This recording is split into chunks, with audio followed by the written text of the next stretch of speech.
That's better. Approach. Absolutely. Some information I'd like to share with you. If you could pass this around.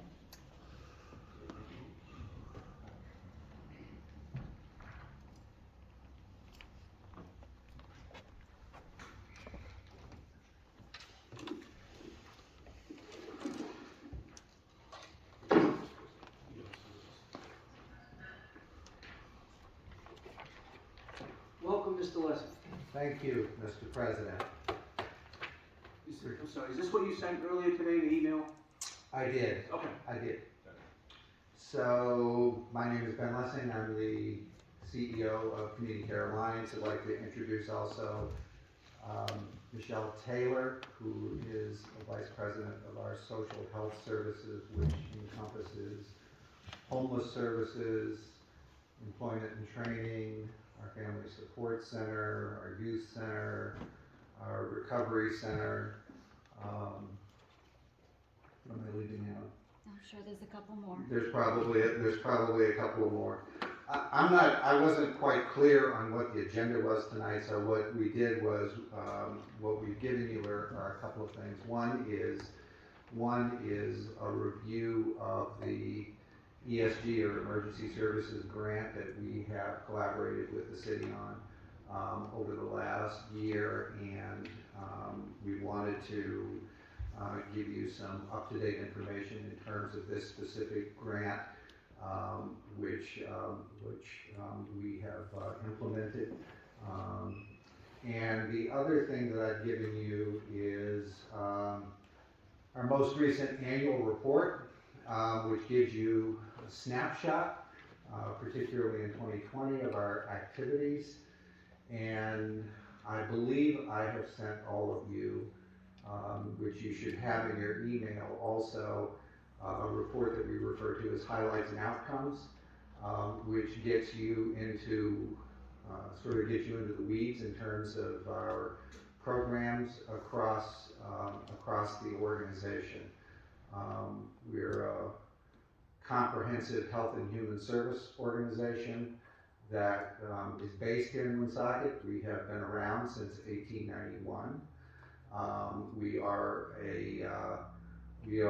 really an array of a few organizations. One that was originally a family service organization, a community action agency, and also a community mental health center. So we have quite an array of services. We also provide literacy and education services, which is also under Michelle's division.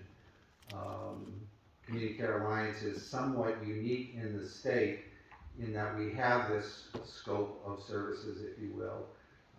Many other organizations you will see being more single service organizations, addiction related, mental health related, family service related, and so forth. And so really the whole approach here in terms of our organization is to be as comprehensive as possible. Myself and Michelle have had many years of experience here in the city. You know, of a 40-plus year career, I've spent 32 of those years working here in Monsocket, both in the 80s and early 90s, and then from 2000 on. So we're pretty familiar with the populations that we serve here. We're deeply committed to this city and to working with the populations here in the city. Michelle has been here about 25 years, and her background is began in behavioral health services, and she last year, subsequent to one of our senior staff, Nancy Parody, who played a pretty significant role here in the city. Subsequent to her retirement, Michelle stepped into her role for this division. Just want to also say, because of the scope of services we have a couple of colleagues here. One is Tom Martin, who is the Director of the Division of Behavioral Health at BHDDH, as well as Michelle Brophy, who also works at BHDDH.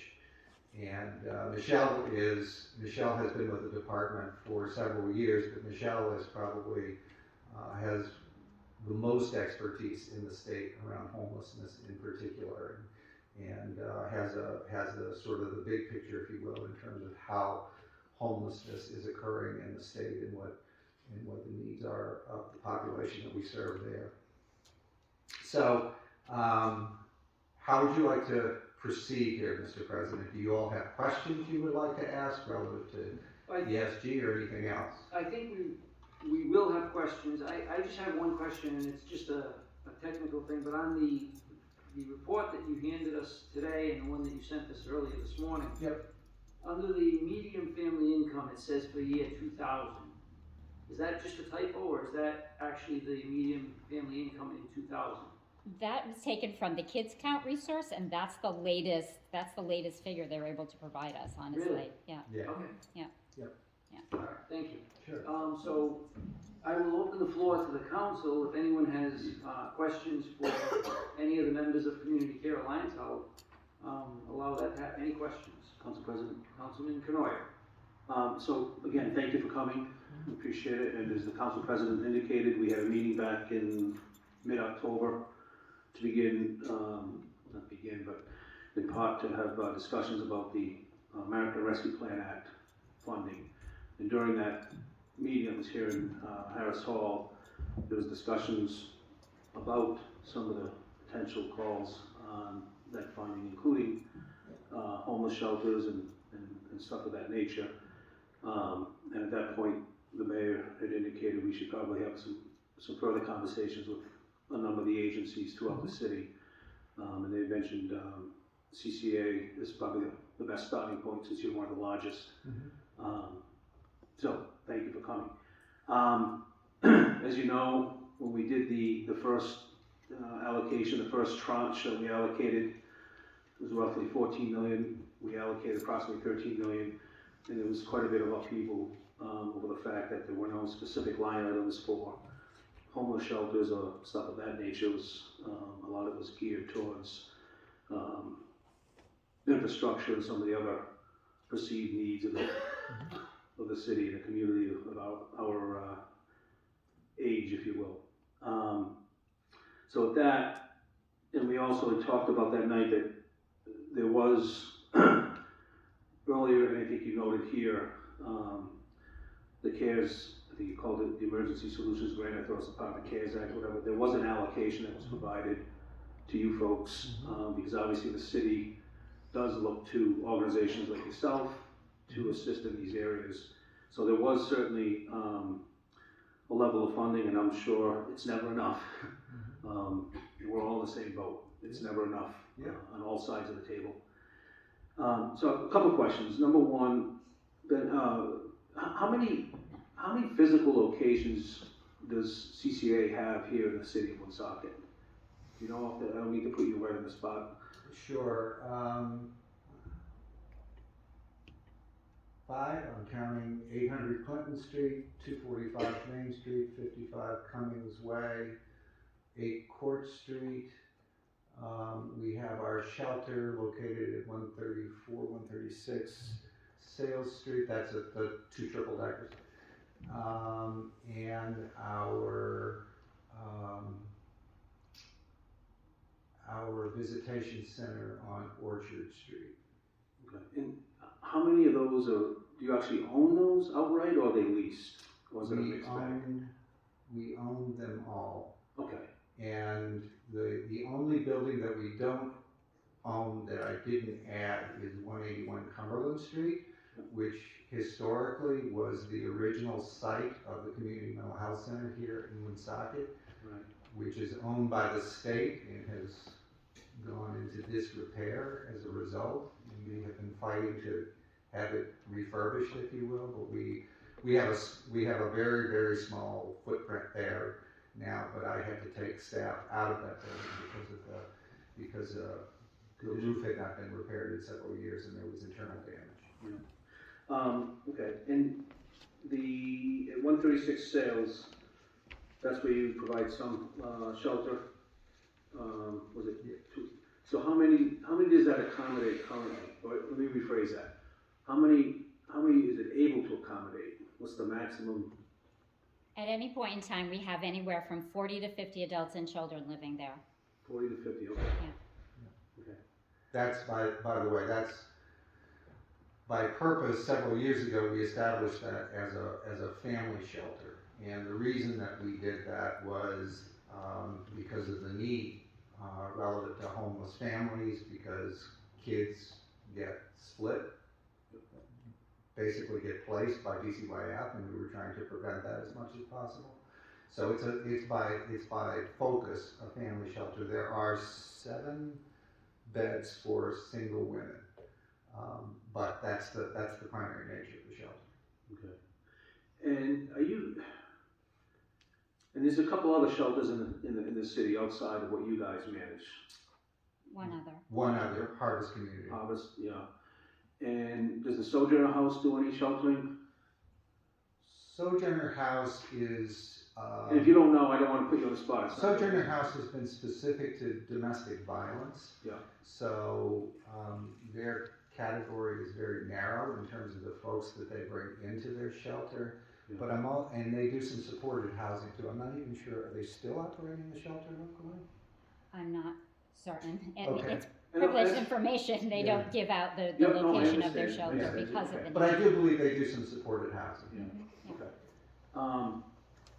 And I think, and again, correct me if I'm wrong, just trying to get the lay of the land here so that we're all kind of on the same page. So the city does provide through Cdbg funding and emergency solution grants and all that, and I refer to it broadly as Cdbg, but I know there's various elements. But you tell me if you think I'm far off. But my information is that we do provide Community Care Alliance with about 100,000+ between I had 115,000, 193,000, 118 in the last 3 or 4 years combined. Emergency solution grants for rapid rehousing, shelter operations, some housing stabilization. So it's like 115,000, I think in 16, 17.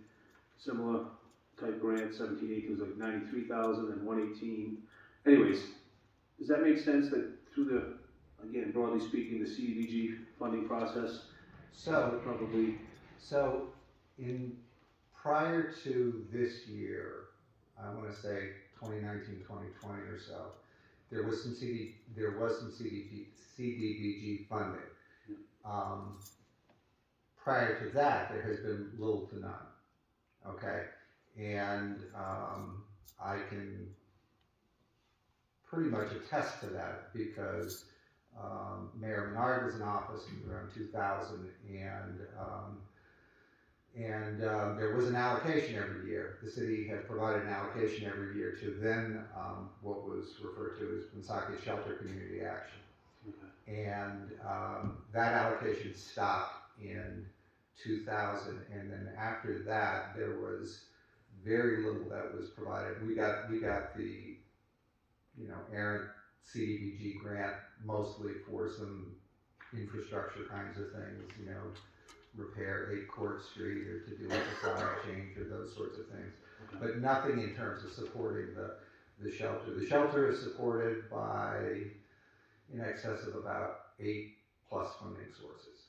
So we basically have over the years had to piece this operation together through various donations as well as various federal funding sources and so forth. Okay. And do you guys get anything from the state? Any state funding?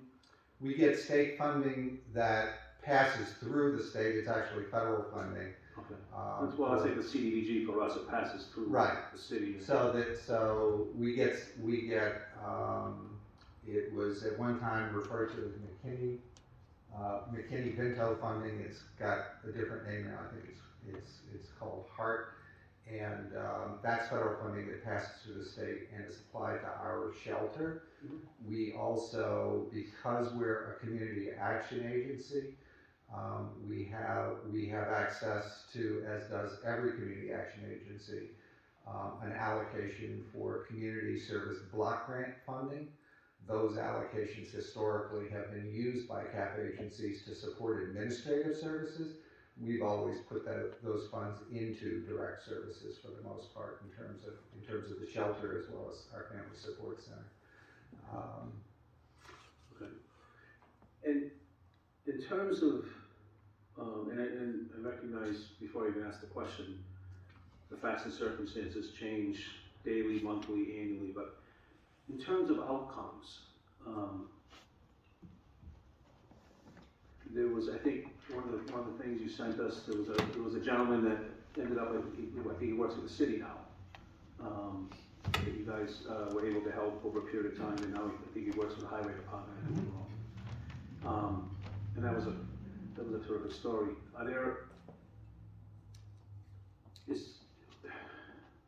Do you have many of those stories? So let me, and I'm gonna let Michelle talk because this is Michelle's program, but I will say to you, when we have a family entering our shelter, our objective is that the next stop for that family is permanent housing. We are not into moving people from place to place.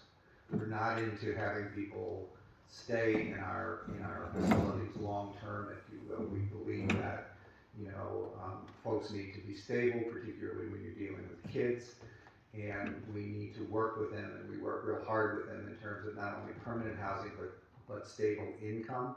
Sometimes that income is disability oriented because they have healthcare issues. And we also work with people in terms of getting back to work or getting to work, if you will, through our employment training program. So we take a sort of a comprehensive approach in terms of how we address these sorts of issues. But Michelle may want to comment on that a little bit more. So, by the way, I was born and raised in Monsocket. Je me souviens. My first language was French. So the city means a lot to me, and the people that we serve mean a great deal to me. The outcomes are varied. One of the things that we've seen in the way that we were able to use the Emergency Solutions Grant funding that we received last year was our ability to put 80 people, adults and children, in what we call the Motel Voucher Program.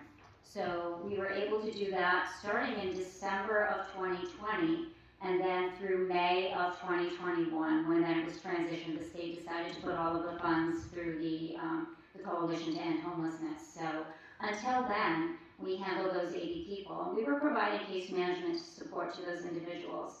And what we saw happening with those folks is that we saw reduced substance use.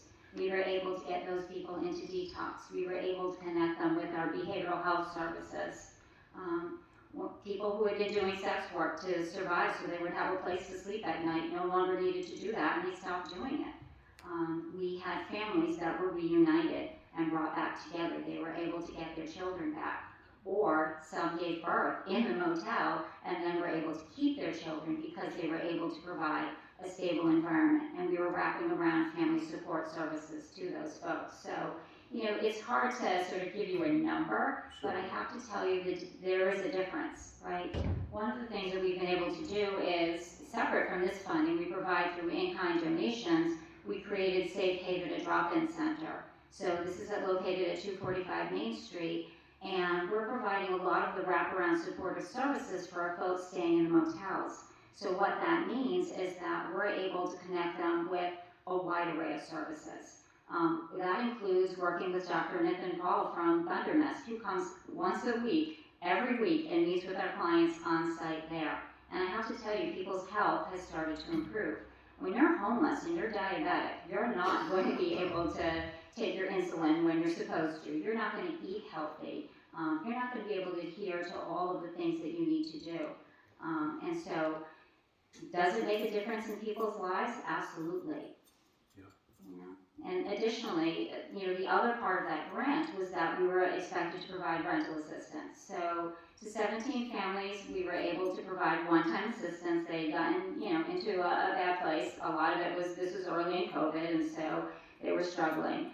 And then we have another 15 households that we are supporting through ESG funds, we're able to provide what's called moderate rental assistance. So our plan is for these families to be able to provide up to 2 years of rental support. Now, obviously, we need to close that gap. They're living in places they really can't afford. During that time, we're helping them to apply for subsidized housing. We're helping them to get jobs. We're helping them to apply for disability income. So it really depends. Each person gets an individualized plan, but that is why, there are remaining funds. We haven't spent it down, because if we did, we would not be able to support those people in an ongoing basis. So that's where we're at. I mean, we were able to assist a pretty significant number of people in a pretty speedy amount of time with the funding that was provided, and it was appreciated. It made a big difference in the lives of the people that we've been serving. Last question, I promise. And you mentioned the rental assistance. So we, during the eviction moratorium that the government had in place, they were providing.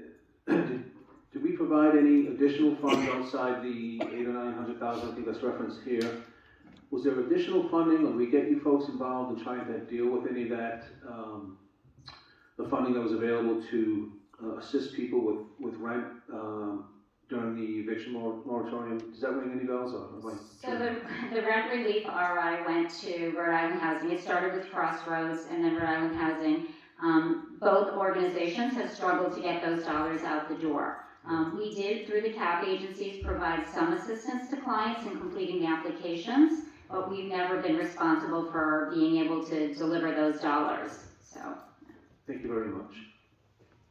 And Councilman Canoia, you don't apologize, you were asking very good questions, so thank you. Is there anyone else that would have questions for our CCA friends? Council President. Councilman Ward. Just so I understand, when you talk about the scale of all of the services you provide, how many communities do you cover in providing the services you do? So Monsocket is our home base, but we cover also northern Rhode Island, and we cover northern Rhode Island by virtue of the fact that we are a community mental health center as well. And so historically, the community mental health center has always covered the 5 towns, and so we do cover this part of the region, if you will. We provide also some specialty services outside of northern Rhode Island. So we provide we're a subcontractor to Horizon Healthcare Partners for a program in East Providence called BH Link, which is a 24/7 basically urgent care center, psychiatric urgent care center, if you will. People can come into the center at any day, any point of the day or night. We have an alternative to hospitalization program that's based in Providence, and we have a substance use residential program in Pawtucket and one in Johnston. So, but we are not actively looking for clients, if you will. We're not actively looking to sort of set up camp in those cities. We're providing very specialized services because we can, or we've been asked to. BH Link in particular is one of our acute services, and one of the things this organization has done for 50 years or so has been to serve as a crisis intervention resource for folks with mental health crises and so forth. So that's in our wheelhouse, if you will. It's some expertise that we have, and we were a part of Horizon Healthcare Partners, and were asked to develop and design that program. Is it your agency that also, or a part of your agency that deals with assisting the police department with some intervention when you have problems? We don't have an active contract with the police department, but we work with the police department almost every day. So we have a clinician that rides with the police department, and we also very actively go out with the police department when they ask us to, and we get called pretty regularly. if they've got a situation that they feel as if needs someone with a mental health background there. And beyond the issue of homelessness and placement and rent assistance, does the rent assistance extend to a permanent rental assistance or some kind of, let me give you more definition of it. In your tax return, there's reference made to 4 organizations over which you have controlling interests which provide housing for disabled and elderly.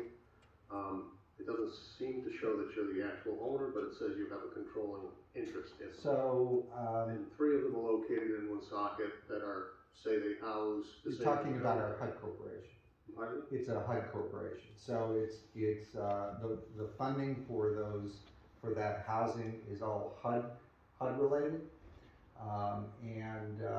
We have a management company that oversees that operation.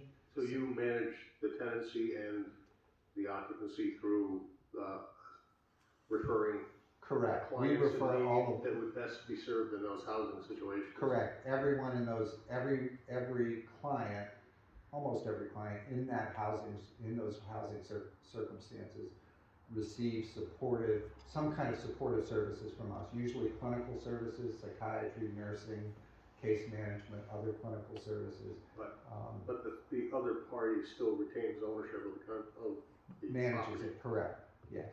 That's a separate sub-corporation. A sub-corporation, or it's just independent? No, it's a separate sub-corporation. Okay, that is controlled by CCA. A board of CCA, yes. It's a sub-corporation of CCA, but it's got an independent board. Our board of directors doesn't oversee it, if you will. Okay. Very good, thank you. Councilman Neuer asked a great number of questions, so it Yes, yep. was very informative, thank you. Councilman Susi? Yeah, just an observation, at the end of your summary the summary that you were receiving calls daily from individuals ranging from teens and elderly who are homeless or teetering on the brink of homelessness, and the volume is like nothing we've ever seen, and that struck me because it puts the case that, this is not something that's petering away or getting better. We're seeing statewide, and including Monsocket, unfortunately, this real urgency. Mhm. And I think that's a case for if we could ever do anything more, it would be a great time to do that, I imagine. Right? Our concern is that the need is present right now, and our other concern is the month that we're in. And so,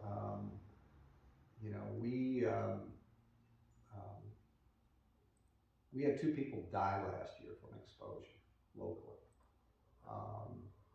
And so, our immediate focus is, and we're working with the state on this, is to try to bring other resources into the community so that we can basically create some more shelter options. We have to get people indoors as soon as possible. Right now we're talking with a local church that is willing to work with us in terms of creating some additional shelter space. But we're very concerned about that, and a good number of the people that we work with, particularly through Michelle's Safe Haven program. We created Safe Haven last year as a drop-in center because people did not have a place during the day where they could come in to get warm, and where they could come in to get other kinds of supplies and so forth. And so these are often the people that are struggling with addiction and the police encounter, and the police generally have no solutions for them, if you will. And so we created this space for them. And so winter turns into spring and summer, and there's a need for this kind of drop-in center for folks to, come out of the sun, if you will. But we are looking at, on a daily basis, probably 40 or more people passing through this drop-in center. And the majority of them have pretty significant behavioral health and addiction issues. And I'm sorry to share with you tonight that, you know, Michelle and I just came from that site. One of them overdosed in kind of snuck back into the building and overdosed in one of our bathrooms. We had staff come back in to identify the person and so forth. So I think the thing I want to leave you with is that there is a need right now in terms of trying to create safety for this population, or we're going to see more of this. And you know, we don't really want to see more of this. You know, as Michelle said, you know, if we can engage folks, we have a better chance of getting them to treatment. We have a better chance of getting them to detox. We have a better chance of getting them out of, you know, sex work and other unhealthy things that they're involved in to try to survive. All set? I just wanted to, looking at your brochure, or the outcomes flyer that you sent us, it talks about the Wilson House and the Jellison House. Are those some of the facilities that Councilman Ward was referring to that are? Wilson House, Pawtucket, Jellison House, Johnson. And those are under that separate sub-corporation? No, they're not. They're under Community Care. Oh, they are? They are under Community Care Alliance. Oh, okay, all right. And you talked about 5 other communities, or 5 communities in total that comprise Northern Rhode Island. Do you receive assistance from other communities through their grant programs or anything like that? We received some assistance through Cumberland, correct? Yes. For literacy? Yes. For literacy? Yes. Anything for homelessness? No. So the only community that is supporting or trying to eradicate homelessness is Woonsocket? Through this ESG grant and through the most recent CDBG grants, correct. How many employees does CCA have? 500. 500? Wow. So you didn't get away with the mandate for vaccination then, huh? We didn't get away with it? I mean, you were over the 100 employee limit for the, Yeah, we mandated vaccinations probably earlier than other folks. We took a hit for it, but we decided that given the populations we work with and the risk we were putting staff at, we really needed to mandate it. Yeah. very good. Any other questions, Councilman Gillette? Mr. President, you started on a similar line that I wanted to talk on. You say that you work with 5 communities, correct? Lincoln, Cumberland, Woonsocket, North Smithfield, and Burville. Woonsocket being the largest and the most populated of those communities? Correct, and being where this organization started. In trying to solve the different problems of people, do you find yourself finding a person in Cumberland or whatever other community, if you can't find services in that community for that person, or whether it be a man or a woman, you find yourself bringing them into the city of Monsocket, which can probably better serve that community? Not necessarily.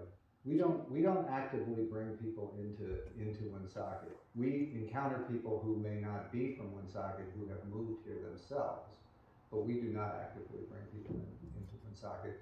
We provide mostly in those other communities. We do a lot of work, behavioral health work. We work with local police departments. We work with school systems. We have staff embedded in almost every community in terms of school systems and so forth. But we don't actively bring people into Woonsocket. Do you strive to get more housing and places for your clients to live in other communities as much as you do in the city of Woonsocket? We absolutely do. We, in our shelter program in particular, several years ago, one of the things that we discovered was that the length of stay was increasing. And we try to keep the length of stay at about 4 to 5 months tops, if you will. At one point in time, it was higher than that. And so one of the things that we did was we actively started working with or seeking resources in other communities, particularly housing resources. So we've utilized Section 8 in other communities, we've utilized housing authorities in other communities. Our philosophy is particularly where homelessness is concerned. If there isn't a resource, if the person isn't, if there's not a resource locally, if you will, available, and they need to go to Cumberland, we'll place them in Cumberland. And we've placed folks as far away as South County in some cases. So, our first priority, particularly where kids and families are concerned, is to get a permanent roof over their heads, and then we figure out what else do they need once they get to another community. And we have relationships across the state, so we will work with other, whether it's community mental health center or CAP agency or whatever, to make sure that they get the resources. So we do not, actively trying to keep everyone local.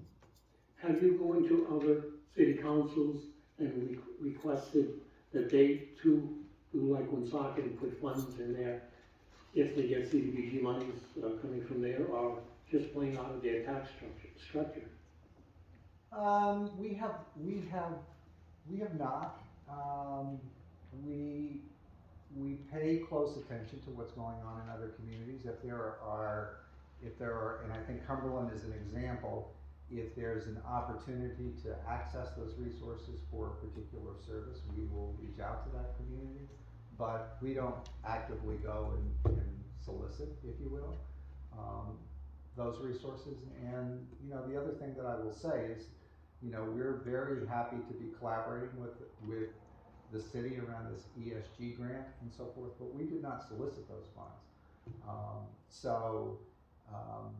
We think that we've done a good job with them, but, that was not something that we actively sought. I just want to add the vast majority of the people that we are working with who are homeless right now are from Woonsocket. I mean, I would say about 95% of the people that we're dealing with are predominantly from Woonsocket. Even prior to COVID, when there was more shelter space, we would have opportunities to move people to a Providence shelter, and they would refuse it. They would rather stay outside than move to outside of the city. The reality is, when you are homeless and you have nothing, all that you have is your community, right? So for people who are feeling particularly disenfranchised, we can't move them out of the city often because they don't want to. This isn't their home, this is where they've always lived, and so we often will provide, opportunities to move out elsewhere because you could get shelter here, you could get this resource. I want to stay here. This is where I know people. The homeless population does form relationships with one another. They support each other and they look out for each other. This is where they feel comfortable. This is where they feel safe. And so saying I'm going to move you to Providence or to East Greenwich, whatever, because there's a shelter there, they're not going there. They want to stay here. This is their city, and that's one of the challenges that we deal with. You saw me come in like my hat and my scarf because it's too cold. I can't even fathom staying outside for longer than 10 minutes, but people are willing to brave that to stay in their community here because that's the way they are. So. Do you find yourself trying to find housing for people who have come into the community from elsewhere? I mean, it does happen. Yes, absolutely. It does happen. Yeah. You ask them if they want to go back to their community, and you help them there, or if they want to stay here, or yeah. I mean, things we're gonna, like that.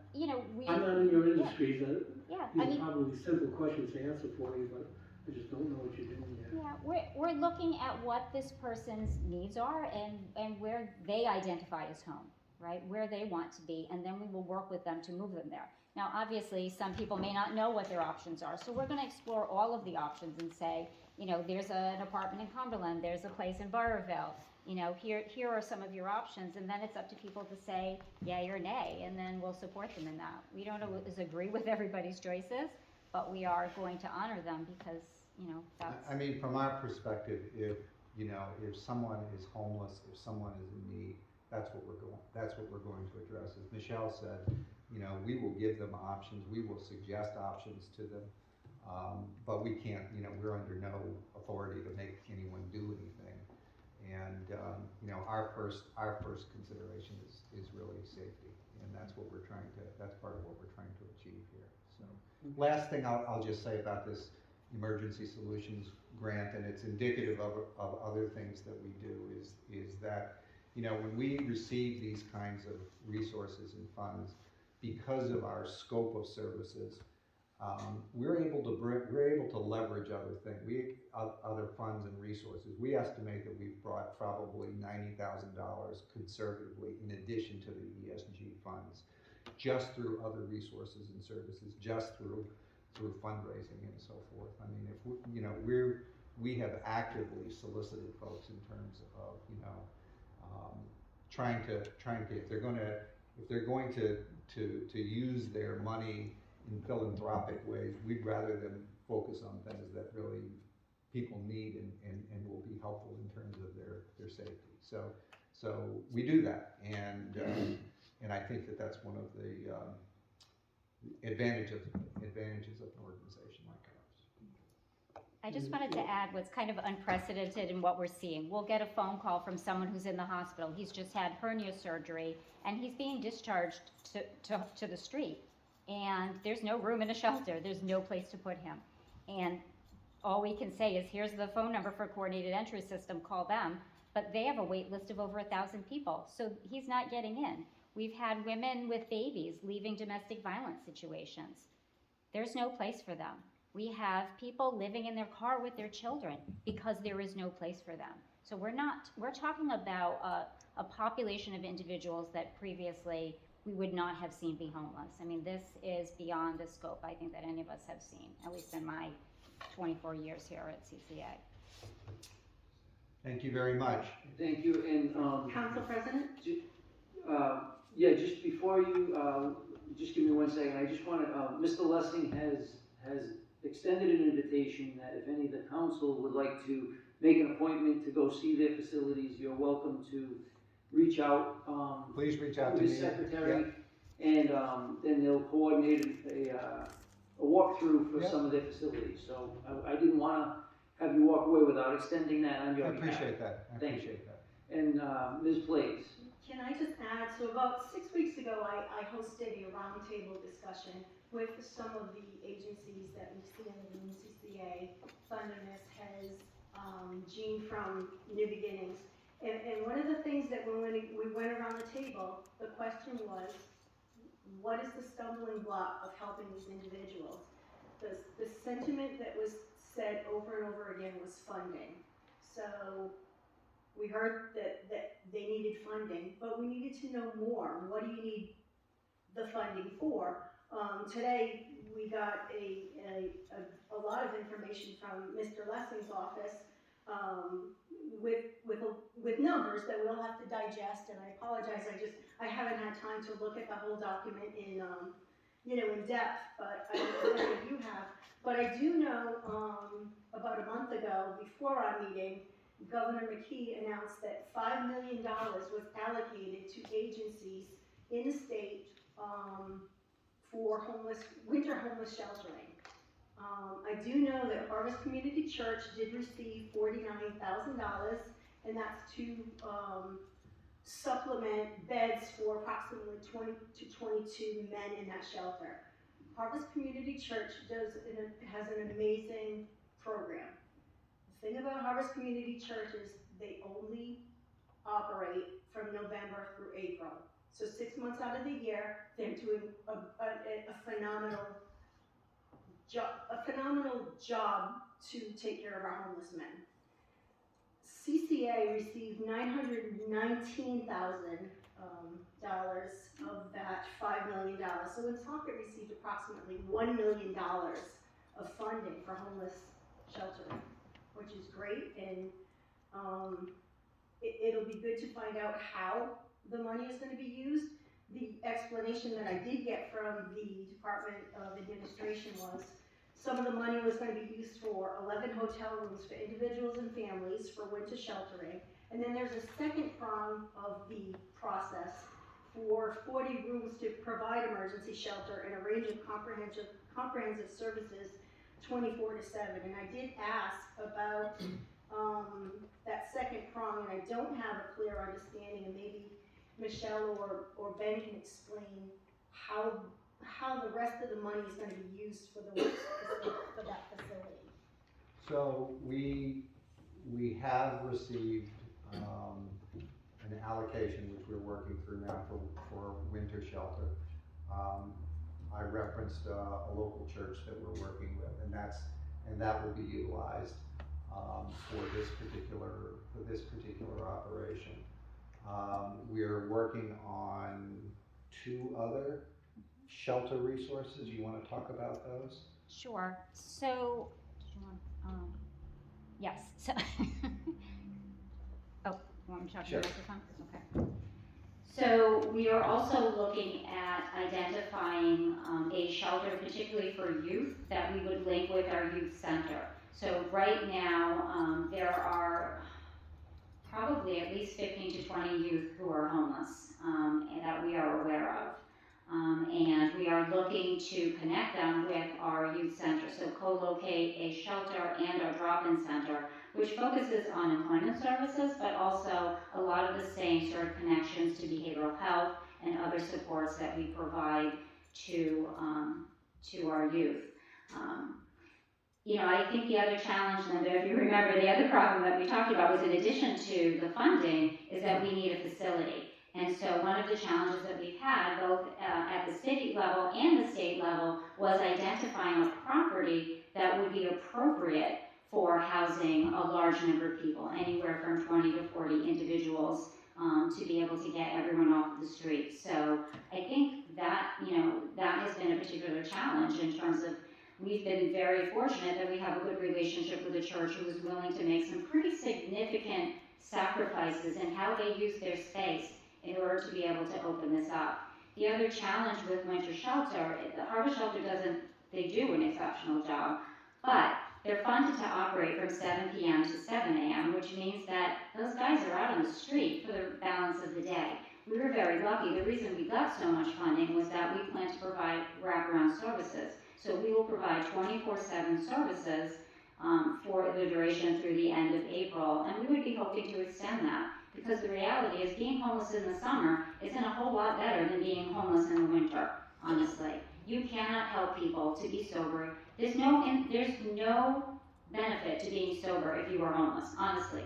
You're miserable, the only way that we're gonna help people and change their lives is to put a roof over their head. And so we do function from a housing first model, because essentially no one's going to be well if they don't have a place to put their head at night. But aside from staffing, probably our single greatest challenge is finding the appropriate facilities. This is not an easy thing to do. It's not an easy thing for a neighborhood to accept, if you will. And so we have to be very careful about how we go about it. Well, if I may, Councilman Ward? it seems to me that in dealing with homeless, when they're living in a residential temporary facility, it's in Monsocket, Pawtucket, Central Falls, Providence, maybe Newport, not Smithfield, Cumberland, Lincoln, Johnston, Cranston, Warwick, West Warwick, East Greenwich, Narragansett. Why is that? We try to locate shelter resources close to where people are and close to where they want to be. Well, they want to be closest to the services they need, Right, the food they need, right. but doesn't that necessarily then make Woonsocket, Pawtucket, Providence attractor cities for anybody that's driving around in their car, down on their luck, has a substance abuse problem, family broken up, loss of a job? Where are you gonna go, Woonsocket? Yeah, our experience is that does not happen very often. Our Well, they don't experience, go to Smithfield. our experience is that the people that we're working with that come through our drop-in center are people that are, many times have been born and raised here and want to stay here. And so whenever we endeavor to begin one of these resources or develop one of these resources, we try to do so, to your point, near the services that they require. So when we develop this next resource, it's going to be within 3/4 of a mile, basically, of the resources that they need, whether it's healthcare, employment and training, or a variety of other resources too. So, I'm not saying this to criticize you or what you do, because you have to do it within a limited space based upon what you're identifying as how the system works. But between Community Care Alliance and Fundamis, our former business rehabilitation of the Clinton Street, Social Street area has turned into the epicenter of social services in Northern Rhode Island, occupied by Community Care Alliance and Fundamis Health, because that's where you have to go to get the services, and then it's surrounded by assisted housing and your clientele. And so it basically has used up what was intended to be a retail facility. That started out as banking, retail, some modest light industrial, and turned it into a social service hub. Now, I don't know that that's a bad thing for a community, but it is gradually becoming the only thing in the community. Am I overstating that? well, I guess I would ask, number one, what's the alternative, particularly for us, in terms of trying to develop these services that are needed for the people that we Well, serve? the alternative, I guess, is for the state to recognize it, and that's the point I get to every time is, for instance, mention was made of the eviction moratorium. Yeah. Thank you. And the fact that the state was supposed to assist either tenants or landlords by giving them the money in lieu of the rent that wasn't getting paid because somebody was unemployed, unable to pay their rent, but they were not allowed to evict them, so the money was supposed to go to either the tenant or to the landlord. I think they ended up saying it was gonna go to the tenant, and then the landlords complained that the tenants never got it to them. But the fact was, the state was the one that turned it over to Rhode Housing, who, I don't know, have they figured out yet how to disperse those funds? Or is the application process so convoluted that they can't manage to cut a check? So I will tell you, we don't disagree with that. We don't disagree with your statement. In fact, the network of CAP agencies across the state basically went to the governor and said, give us the money. We do this work every day in different ways. We will figure out how it will get to the communities it needs to get to, and so forth. So I think what has happened in this state is that Rhode Island housing has become sort of the default around these sorts of housing issues and supportive issues and so forth. We don't always agree with that. We've worked with Rhode Island housing, but particularly where this community Are is you concerned. ever at odds with one another or in competition with one another for controlling segments of housing support that you are not able to do best because they're in your way bureaucratically, or? We've been at odds with them before. There's no question about that. We've taken some issues with them, particularly in terms of their contracts and their payment systems and those sorts of things. But I think the biggest thing, and to your point about this money, is that it has taken them an inordinate amount of time to figure out how to get the money to local communities.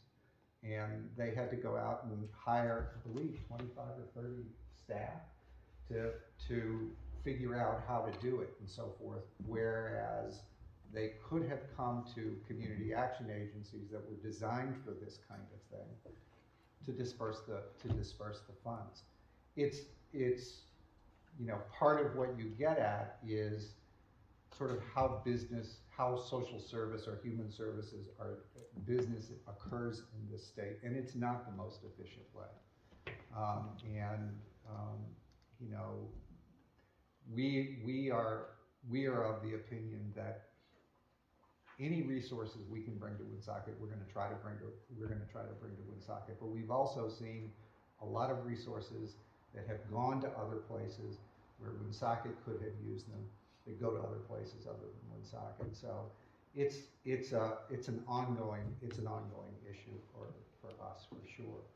But you know, I would welcome from this council or from the mayor, you know, any conversations about how to better organize or locate human services in the city.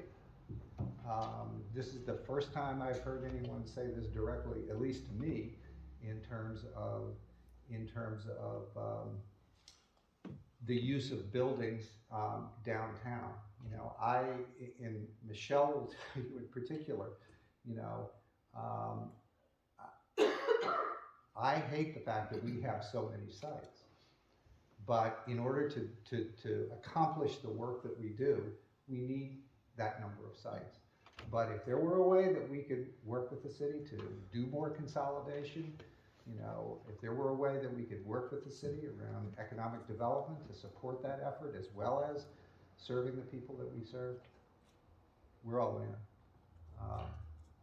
Well, I guess for my part, and again, it's not laying any blame at all on what you do, it's just for my part, my concern with the state has always been a failure to recognize how such a population necessarily lowers the median household income for the community, as well as the ability to pay taxes. And for the most part, the properties you operate in are all paying taxes, as are Thundermist.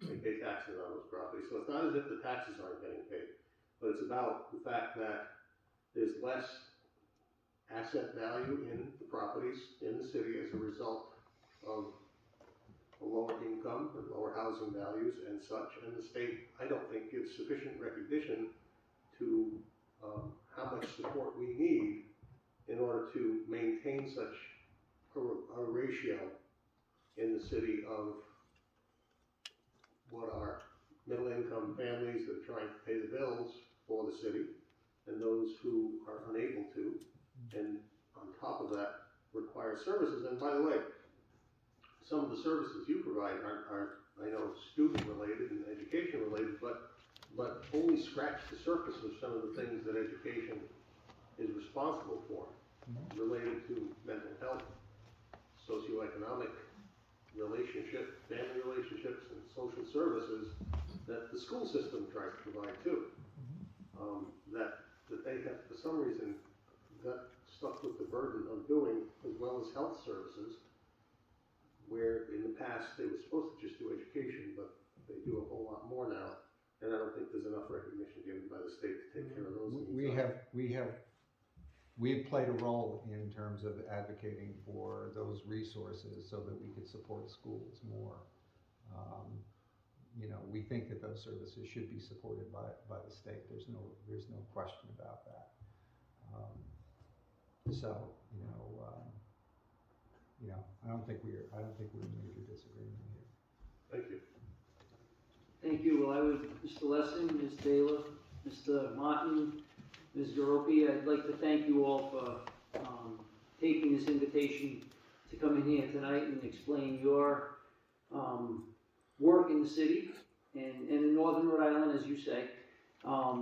It's enlightening to us because we don't always know everything that goes on. So thank you for being here and thank you for taking your time.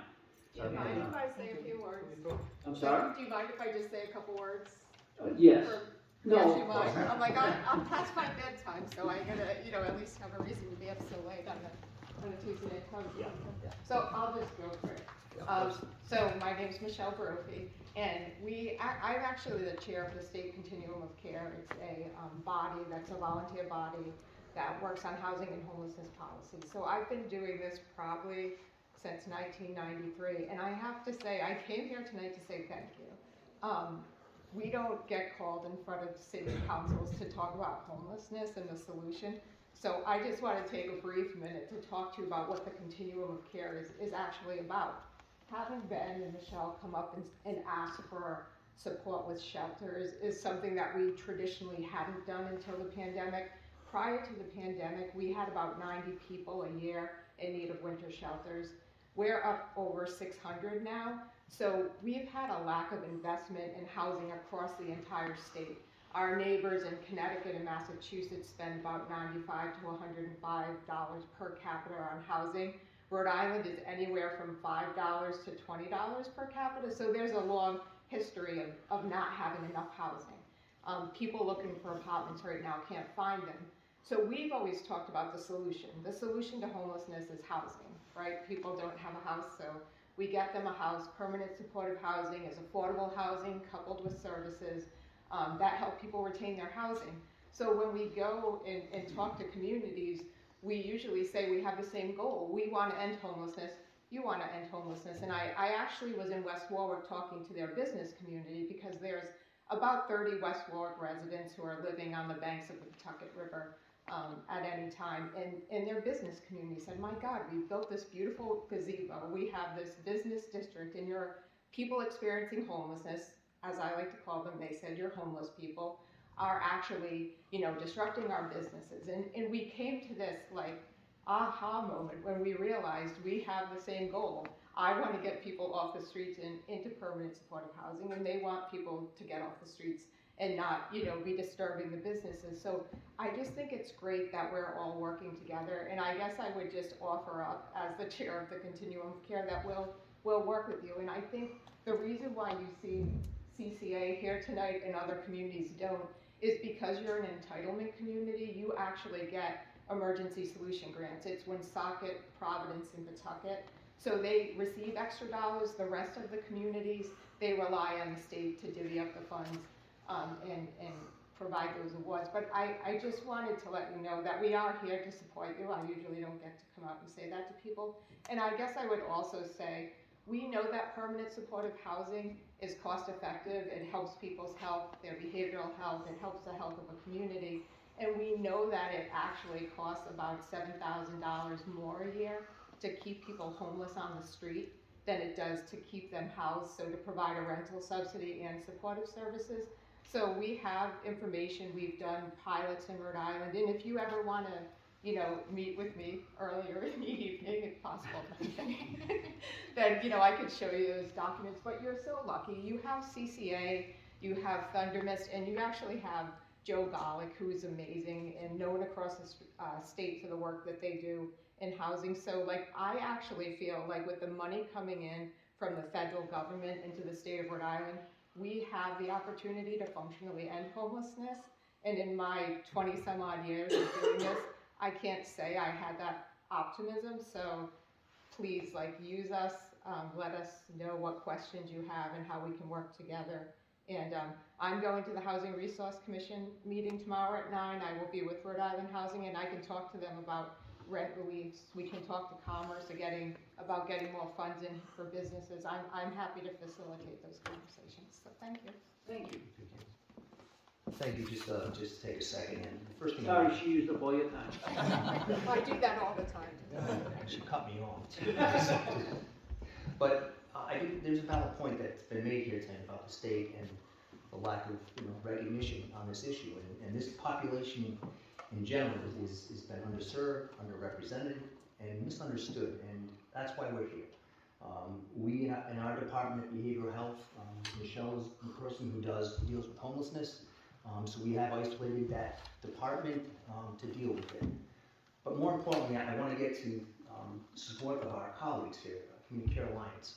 The state has had lots of success working with Community Care Alliance in implementing very innovative programs. And I just want to let you know that they have our support, and anything that they're trying to do to implement here in Monsocket, they have done great work in other programs, and we just want to get behind them. We want to be part of the solution. We want to recognize the problem better. And if there's anything we can do collaboratively to get there, please let us know. Thank you. Thank you. Thank you. Again, thank you all for being here this evening. That concludes our agenda for this evening. And if, President? wait a minute. Oh, can I just add something? Maybe 5 minutes. Less than 5? 3. You guys can vote no. Make a motion. Make a motion. The plan director asked, before the meeting started, if she could steal 3 or 4 minutes to discuss, and I'll go over to discuss a potential, grant request in connection with potentially, and I keep emphasizing the word potentially, acquiring a piece of property on Cumberland Hill Road that some folks may be familiar with, used to be a restaurant. The property in connection with access to the pub. So is that a motion to add to the agenda for discussion purposes only, made by Councilman Canoyer? Second. Seconded by Councilman Ward. All those in favor? Aye. Opposed? The ayes have it. And Director. Listen, I'm gonna get this done in 30 seconds, I talk fast, because I know how long that Council President, okay, before I guess please, Yes, I just want to Mr. point Lessing? out that the median household income that you listed as, 45,099 in 2000, according to Kids Count, dropped to 38,625 in 2010. that was encouraging. Okay. Glad you looked. Yeah, you can sleep on that.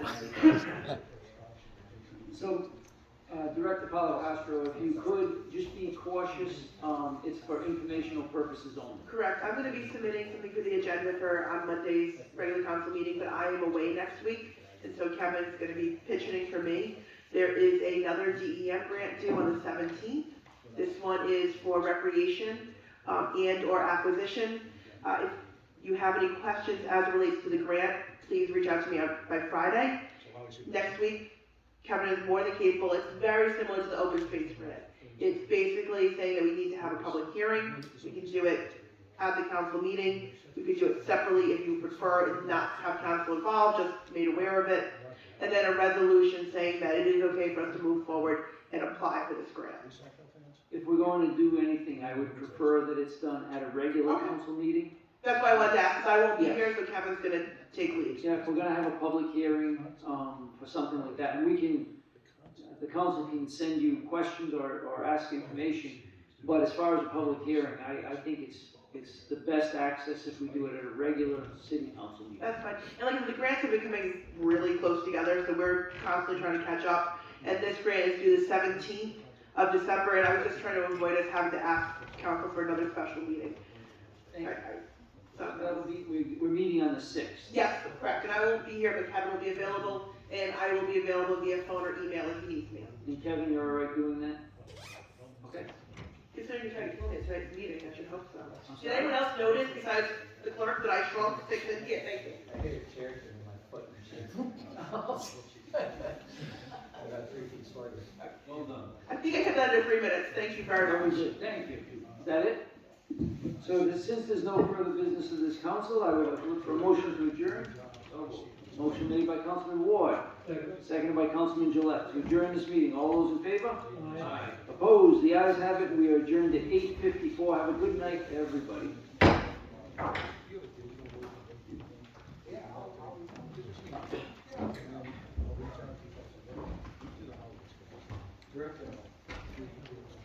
Glad you were here.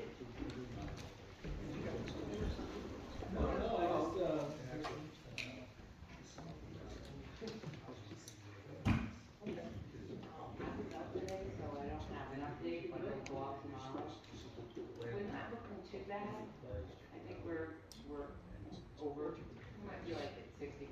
Thank you. So, and now I'll list of different ones that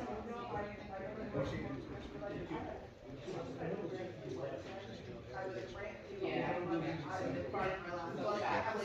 This one. Yeah, we have got so many grants to it. See you guys. So I don't know where you're going with the budget. Yeah.